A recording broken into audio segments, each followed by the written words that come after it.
Hey guys, Jason here with themuscleprogram.com. Today I'm going to give you a workout training two body parts together, and these two muscles often get neglected big time. We're going to be training back and hamstrings. Now, after the workout, I'm going to show you the video footage in the gym and all that good stuff. We're going to go through the entire workout, but after the workout, at the end of the video, I'm going to show you exactly why I did the sequence that I did, and it's going to make sense at the end. Now, before we get started, make sure you subscribe to my channel, ding the little bell so you get all my muscle building updates, and give this video a thumbs up. That helps me out and I appreciate it. All right, so we're jumping right into the workout. Now, this is going to be a little unorthodox. You're probably thinking, well, we're going to hit back first, then hamstrings. Nope, we're actually going to start with hamstrings, and again at the end of the video I'll tell you why. So I started out here doing 5 sets of seated leg curls. Now that's going to warm the hamstrings up for the next exercise we do for hamstrings, and I do 5 sets because I'm kind of warming up here, gradually going up each set until I get to that peak set, or really those last 2 sets are kind of our peak sets where we really get the tension, get that muscle working, doing a little bit heavier weight, and just really getting the pump in those hamstrings. Now, after seated leg curls, we're gonna move right over to one of my favorite hamstring exercises of all time. I think this is the most beneficial exercise you can do for your hammies, and that is stiff leg deadlifts. And I'm really focusing on my hamstrings, forcing my hamstrings to pull that weight up. Not my lower back, not any other part of my body, just really mind muscle connection on those hamstrings. And if you do it that way, you're gonna get a tremendous burn. So here I did 4 sets of about 8 to 10 reps. Now, here's something I didn't tell you in the beginning of the video. As I'm doing my stiff leg deadlifts, I'm actually supersetting these with a calf exercise, and in this case we're doing standing calf raises. You can see here I'm also doing these pretty controlled. You know, really want to get up on those tiptoes to get that burn in the calves, to flex those calves, to make them work hard. And at the end, on my very last set, I did 4 sets total, you know, supersetting 4 sets of stiff leg deadlifts with standing calf raises. On that final set of standing calf raises, I do a drop set, as you can see here. And after I drop the weight down, I think we drop the weight down about 30 or 40%. You know, try not to rest too much in between those sets. And then you just pump out as many reps as you can. I don't even count them at that point. So stiff leg deadlifts, we did 4 sets of 8 to 10 reps. And again, we supersetted that with standing calf raises. I try to get at least 12, anywhere between 12 and 15 reps anytime I do calves. And again, that last set, we did a drop set for calves. Now we're gonna move right into our back training, and I'm starting out with just some good old-fashioned free weight barbell rows, or some people call them bent over rows. Now, me personally, I think this is one of the best back exercises that you can do for building that dense muscle and just building that mass that a lot of people lack in their back. And many of the great bodybuilders over the decades have sworn by this exercise. I'm brought back to Dorian Yates. I know he was a big advocate of doing barbell rows. So we're gonna do 4 sets of 8 to 10 reps here on the barbell rows. And on that last set, I do a drop set as well, just to really get that burn. Next exercise, we're gonna move over to some lat pull downs. So we did the rowing, so now I wanna complement that by pulling the weight straight down over my head, just working that different angle of your lat muscles. So here I'm doing 4 sets of about 10 reps. I like to stay in that, anywhere from that 8 to 12 rep range. I know this is a typical bodybuilding range, but hey, it works.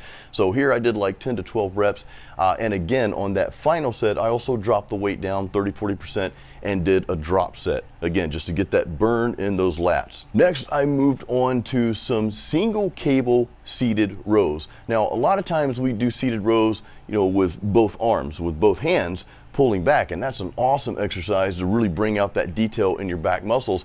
But if you want to go to that next level and just focus on those muscles a little bit more, get that detail to really come out, try the single cable rows. These are awesome, and you can kind of hold it back there for a little bit. I had a hard time because my back, I was pretty tired today in the gym, so I didn't hold it back as much as I wanted to now that I'm seeing the video.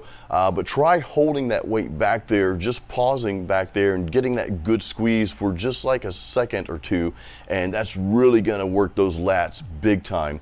So you do one arm, then you switch and do the next arm, and then rest for about maybe 45 seconds and go again. Here I did 4 sets of about 10 reps as well. Now my final back exercise, and this is something I don't do that often, but I think it's good to throw in maybe every other back workout, is the cable pull downs. And this is where you're just holding that cable out above you, in front of you, and just pulling it down. Try not to bend those elbows. I know they're gonna naturally wanna bend a little bit, but try to keep your arms straight and just pull that bar, make your lats do the work, but pull that bar straight down, get that good squeeze and good muscle contraction at the peak of that rep.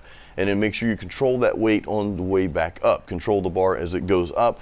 Now this exercise, you can also bring out a lot of those details in the muscles in your back as well. Just make sure you're flexing and squeezing and focusing on making the back muscles work throughout the entire rep, especially on this exercise. Otherwise, you're not gonna get a lot out of it. All right, guys, so you see I started out with hamstrings first. We did hammies, then we went to back. Now, one reason is, as you can see, we warmed the hamstrings up with those seated leg curls. Then we went over to stiff leg deadlifts. Of course, I was supersetting that with calves, but I've already got my bar set up after doing stiff leg deadlifts to go ahead and do my barbell rows. So I can easily just stay in that area and my weight's already set up for that. Now I do that because sometimes when the gym's crowded, if you leave that area that you're at, somebody else is probably gonna come take it. So that's just kind of a little gym tip there. If you know you got an exercise that you can do in the same area or in the same machine, go ahead and knock those exercises out there while you're there, because you might not get that opportunity if someone else takes that equipment. Now, another thing I wanted to bring up with the back and hamstrings, or hamstrings and back workout here,